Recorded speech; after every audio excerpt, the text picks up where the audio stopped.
ओम शांति। आज है 28 सितंबर 2020 की साकार मुरली। पहले सुनते हैं मुरली की मुख्य पॉइंट्स। बाबा ने कहा, यह तो पुरानी दुनिया, पुराना शरीर है। इस छिछी दुनिया में अब बाकी थोड़े रोज हैं, फिर चलेंगे कृष्णपुरी में। मैं सबको ले जाऊंगा, छोड़ूंगा किसको भी नहीं। तुम सबने ही बुलाया है, हे पतित पावन आओ। पावन होकर जाने से उच्च पद पाएंगे, नहीं तो कम पद हो जाएगा। फिर कहा, कोई से झगड़ा आदि हुआ, पास हुआ, फिर उनका चिंतन नहीं करना। भले कोई ने कम जास्ती बोला, तुम सब भूल जाओ। कल्प पहले भी ऐसे बोला था। तुम बच्चों को तो सर्विस करनी है, सर्विस में कोई विघ्न नहीं पड़ना चाहिए। शिव बाबा की सर्विस है, उसमें जरा भी ना नहीं करनी चाहिए, नहीं तो अपना ही पद भ्रष्ट कर देंगे। बाप के मददगार बने हो तो पूरी मदद देनी है। रूठ कर बाप की सर्विस में जरा भी धोखा नहीं देना है, सबको पैगाम पहुंचाना ही है। बाप की श्रीमत पर लग जाना चाहिए, नहीं तो अपना ही नुकसान कर देंगे। आगे कहा, कोई भी मिले तो पहले उनको बैज पर समझाना है, लेकिन बहुत थोड़े बच्चे हैं जो बैज पर सर्विस करते हैं। बैज लगाते ही नहीं, लज्जा आती है। बैज तो बहुत अच्छी चीज है, हर एक को लगा कर रखना है। कोई पूछे आप कौन हो तो बोलो, हम हैं फायर ब्रिगेड, आग को बुझाने वाले। क्योंकि इस समय सारी सृष्टि में सब काम अग्नि से जले हुए हैं। और लास्ट में बाबा ने कहा, कोई भी धर्म वाला हो, उन्हें बोलो वास्तव में तुम आत्मा हो। अपने को आत्मा समझ बाप को याद करो। अब विनाश सामने खड़ा है, यह दुनिया बदलने वाली है। तुम शिव बाबा को याद करेंगे तो विष्णुपुरी में आ जाएंगे। ऐसी मीठी मीठी बातें सुनानी चाहिए तो खुशी से सब सुनेंगे।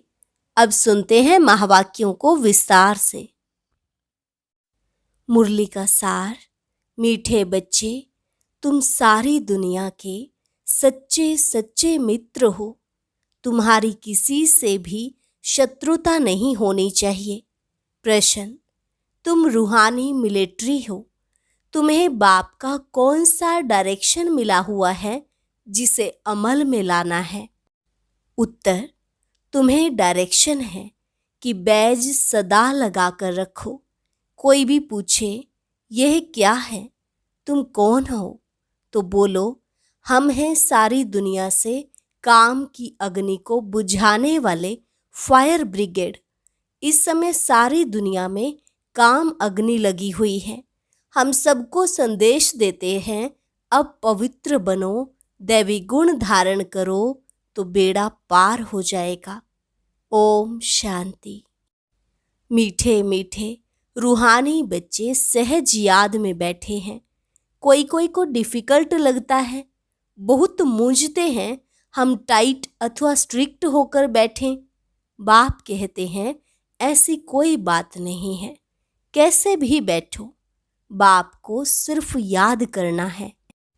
इसमें मुश्किलात की कोई बात नहीं। वह हठ योगी ऐसे टाइट होकर बैठते हैं, टांग टांग पर चढ़ाते हैं। यहाँ तो बाप कहते हैं, आराम से बैठो, बाप को और 84 के चक्र को याद करो। यह है ही सहज याद, उठते बैठते बुद्धि में रहे। जैसे देखो, ये छोटा बच्चा बाप के बाजू में बैठा है, इनको बुद्धि में माँ बाप ही याद होंगे। तुम भी बच्चे हो ना, बाप को याद करना तो बहुत सहज है। हम बाबा के बच्चे हैं, बाबा से ही वर्षा लेना है। शरीर निर्वाह अर्थ ग्रस्त व्यवहार में भल रहो, सिर्फ औरों की याद बुद्धि से निकाल दो। कोई हनुमान को, कोई किसको, साधु आदि को याद करते थे, वह याद छोड़ देनी है। याद तो करते हैं ना, पूजा के लिए पुजारी को मंदिर में जाना पड़ता है, इसमें कहाँ जाने की भी दरकार नहीं। कोई भी मिले, बोलो, शिव बाबा का कहना है, मुझ एक बाप को याद करो। शिव बाबा तो है निराकार, जरूर वह साकार में ही आकर कहते हैं, मामेकम याद करो, मैं पतित पावन हूँ। यह तो राइट अक्षर है ना। बाप कहते हैं, मुझे याद करो, तुम सब पतित हो। यह पतित तमोप्रधान दुनिया है ना। इसलिए बाबा कहते हैं, कोई भी देहधारी को याद नहीं करो। यह तो अच्छी बात है ना। कोई गुरु आदि की महिमा नहीं करते हैं। बाप सिर्फ कहते हैं, मुझे याद करो तो तुम्हारे पाप कट जाएंगे। यह है योग बल अथवा योग अग्नि। बेहद का बाप तो सच कहते हैं ना। गीता का भगवान निराकार ही है, कृष्ण की बात नहीं। भगवान कहते हैं, सिर्फ मुझे याद करो और कोई उपाय नहीं। पावन होकर जाने से उच्च पद पाएंगे, नहीं तो कम पद हो जाएगा। हम तुमको बाप का संदेश देते हैं, मैं संदेशी हूँ। इसे समझाने में कोई तकलीफ नहीं है। माताएं, अहिल्याएं, कुब्जाएं भी उच्च पद पा सकती हैं, चाहे यहाँ रहने वाले हो, चाहे घर गृहस्थ में रहने वाले हो। ऐसे नहीं कि यहाँ रहने वाले जास्ती याद कर सकते हैं। बाबा कहते हैं, बाहर में रहने वाले भी बहुत याद में रह सकते हैं, बहुत सर्विस कर सकते हैं। यहाँ भी बाप से रिफ्रेश होकर फिर जाते हैं, तो अंदर में कितनी खुशी रहनी चाहिए। इस छीछी दुनिया में तो बाकी थोड़े रोज हैं, फिर चलेंगे कृष्णपुरी में। कृष्ण के मंदिर को भी सुखधाम कहते हैं। तो बच्चों को अपार खुशी होनी चाहिए, जबकि तुम बेहद के बाप के बने हो। तुमको ही स्वर्ग का मालिक बनाया था। तुम भी कहते हो, बाबा 5000 वर्ष पहले भी हम आपसे मिले थे और फिर मिलेंगे। अब बाप को याद करने से माया पर जीत पानी है। अब इस दुख धाम में तो रहना नहीं है। तुम पढ़ते ही हो सुख धाम में जाने के लिए। सबको हिसाब किताब चुकतू कर वापस जाना है। मैं आया ही हूँ नई दुनिया स्थापन करने। बाकी सब आत्माएं चली जाएंगी मुक्ति धाम। बाप कहते हैं, मैं कालों का काल हूँ, सबको शरीर से छुड़ाए और आत्माओं को ले जाऊंगा। सब कहते भी हैं, हम जल्दी जाएं, यहाँ तो रहने का नहीं है। यह तो पुरानी दुनिया, पुराना शरीर है। अब बाप कहते हैं, मैं सबको ले जाऊंगा, छोड़ूंगा किसको भी नहीं। तुम सबने बुलाया ही है, हे पतित पावन आओ। भल याद करते रहते हैं, परंतु अर्थ कुछ भी नहीं समझते हैं। पतित पावन की कितनी धुन लगाते हैं, फिर कहते हैं रघुपति राघव राजा राम। अब शिव बाबा तो राजा बनते नहीं, राजाई करते नहीं। उनको राजा राम कहना रोंग हो गया। माला जब सिमरते हैं तो राम राम कहते हैं, उसमें भगवान की याद आती है। भगवान तो है ही शिव। मनुष्यों के नाम बहुत रख दिए हैं। कृष्ण को भी श्याम सुंदर, बैकुंठनाथ, मक्खन चोर आदि आदि बहुत नाम देते हैं।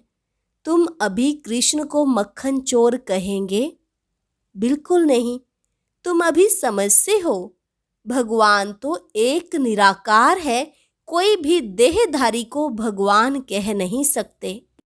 ब्रह्मा विष्णु शंकर को भी नहीं कह सकते, तो फिर मनुष्य अपने को भगवान कैसे कह सकते? वैजयंती माला सिर्फ 108 की गाई जाती है। शिव बाबा ने स्वर्ग स्थापन किया, उनके यह मालिक हैं। जरूर उससे पहले उन्होंने यह पुरुषार्थ किया होगा। उसको कहा जाता है कलयुग अंत सतयुग आदि का संगम युग। यह है कल्प का संगम युग। मनुष्यों ने फिर युगे युगे कह दिया है। अवतार नाम भी भूल फिर उनको ठिक्कर भीतर में कण कण में कह दिया है। यह भी है ड्रामा। जो बात पास्ट हो जाती है उसको कहा जाता है ड्रामा। कोई से झगड़ा आदि हुआ, पास हुआ, उनका चिंतन नहीं करना है। अच्छा, कोई ने कम जास्ती बोला, तुम उनको भूल जाओ। कल्प पहले भी ऐसे बोला था। याद रहने से फिर बिगड़ते रहेंगे। वह बात फिर कभी बोलो भी नहीं। तुम बच्चों को सर्विस तो करनी है ना। सर्विस में कोई विघ्न नहीं पड़ना चाहिए। सर्विस में कमजोरी नहीं दिखानी चाहिए। शिव बाबा की सर्विस है ना, उनमें कभी भी ना नहीं करना चाहिए, नहीं तो अपना पद भ्रष्ट कर देंगे। बाप के मददगार बने हो तो पूरी मदद देनी है। बाप की सर्विस करने में जरा भी धोखा नहीं देना है। पैगाम सबको पहुंचाना ही है। बाप कहते रहते हैं, म्यूजियम का नाम ऐसा रखो जो मनुष्य देख अंदर घुसे और आकर समझे, क्योंकि यह नई चीज है ना। मनुष्य नई चीज देख अंदर घुसते हैं। आजकल बाहर से आते हैं भारत का प्राचीन योग सीखने। अब प्राचीन अर्थात पुराने ते पुराना, वह तो भगवान का ही सिखाया हुआ है, जिसको 5000 वर्ष हुए। सतयुग त्रेता में योग होता नहीं। जिसने सिखाया वह तो चला गया। फिर जब 5000 वर्ष बाद आए तभी आकर राजयोग सिखाए। प्राचीन अर्थात 5000 वर्ष पहले भगवान ने सिखाया था, वही भगवान फिर संगम पर ही आकर राजयोग सिखलाएंगे, जिससे पावन बन सकते हैं। इस समय तो तत्व भी तमो प्रधान है। पानी भी कितना नुकसान कर देता है। उपद्रव होते रहते हैं पुरानी दुनिया में। सतयुग में उपद्रव की बात ही नहीं। वहां तो प्रकृति दासी बन जाती है। यहाँ प्रकृति दुश्मन बनकर दुख देती है। इन लक्ष्मी नारायण के राज्य में दुख की बात नहीं थी। सतयुग था, अभी फिर वह स्थापन हो रहा है। बाप प्राचीन राजयोग सिखा रहे हैं, फिर 5000 वर्ष बाद सिखाएंगे। जिसका पार्ट है वही बजाएंगे। बेहद का बाप भी पार्ट बजा रहे हैं। बाप कहते हैं, मैं इनमें प्रवेश कर स्थापना कर चला जाता हूँ। हाहाकार के बाद फिर जय जयकार हो जाती है। पुरानी दुनिया खत्म हो जाएगी। इन लक्ष्मी नारायण का राज्य था तो पुरानी दुनिया नहीं थी। 5000 वर्ष की बात है, लाखों वर्ष की बात हो नहीं सकती। तो बाप कहते हैं, और सब बातों को छोड़ इस सर्विस में लग जाओ, अपना कल्याण करने। रूठ कर सर्विस में धोखा नहीं देना चाहिए। यह है ईश्वरीय सर्विस। माया के तूफान बहुत आएंगे, परंतु बाप की ईश्वरीय सर्विस में धोखा नहीं देना है। बाप सर्विस अर्थ डायरेक्शन तो देते रहते हैं। मित्र संबंधी आदि जो भी आए, सबके सच्चे मित्र तो तुम हो। तुम ब्रह्मा कुमार कुमारियां तो सारी दुनिया के मित्र हो, क्योंकि तुम बाप के मददगार हो। मित्रों में कोई शत्रुता नहीं होनी चाहिए। कोई भी बात निकले बोलो, शिव बाबा को याद करो। बाप की श्रीमत पर लग जाना है, नहीं तो अपना नुकसान कर देंगे। ट्रेन में तुम आते हो, वहाँ तो सब फ्री है। सर्विस का बहुत अच्छा चांस है।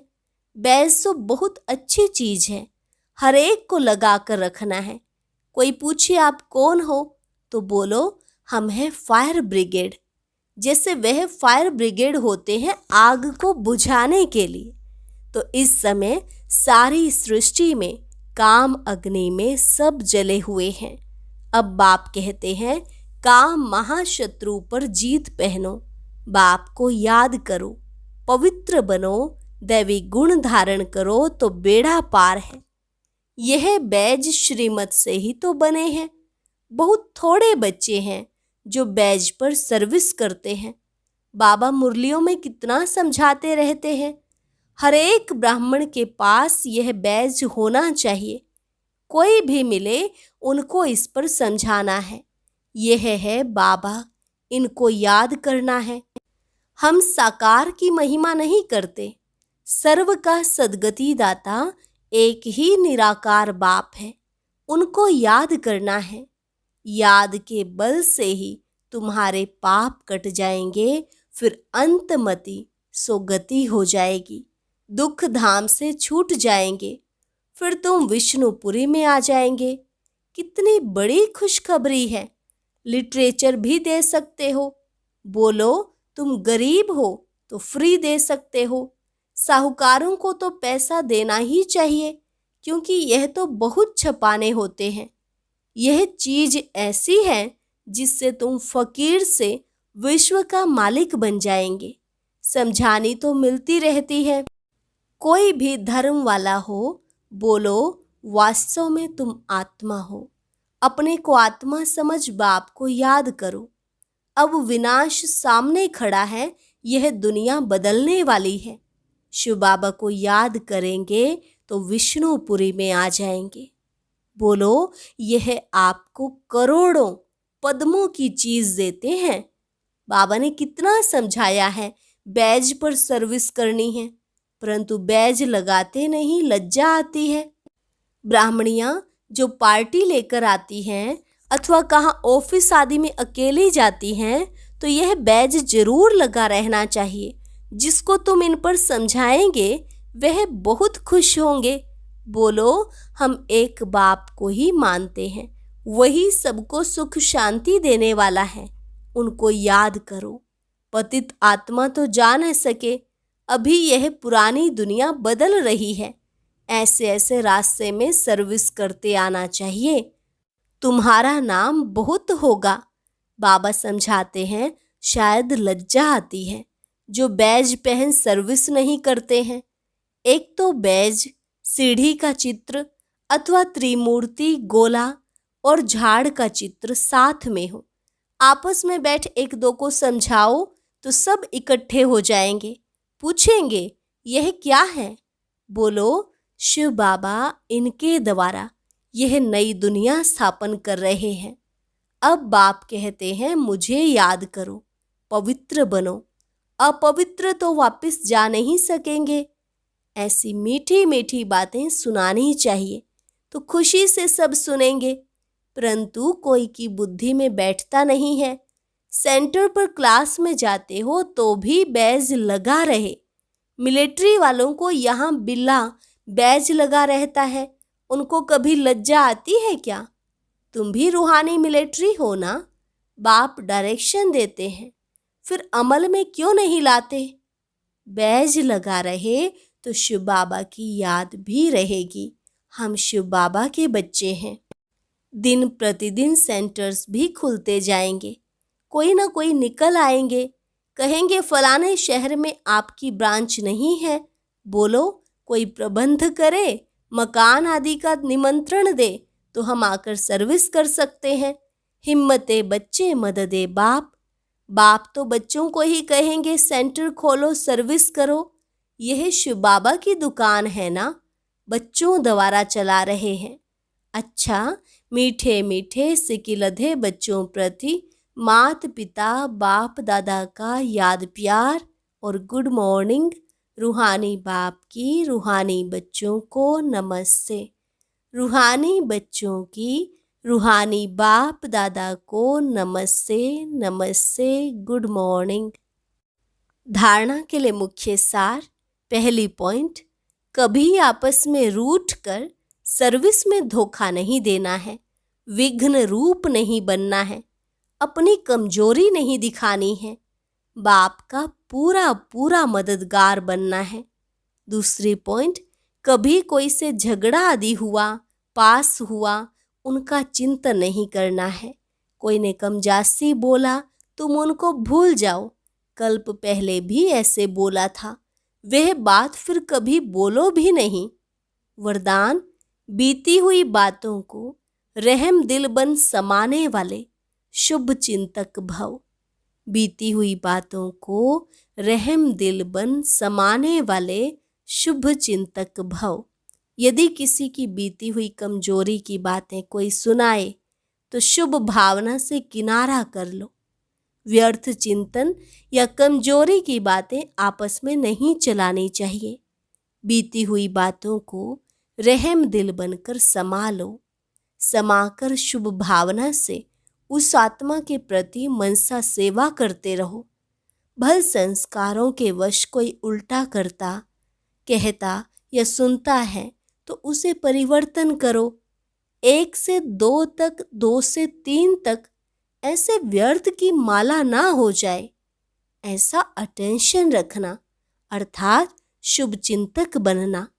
स्लोगन: संतुष्ट मणि बनो तो प्रभु प्रिय, लोकप्रिय और स्वयं प्रिय बन जाएंगे।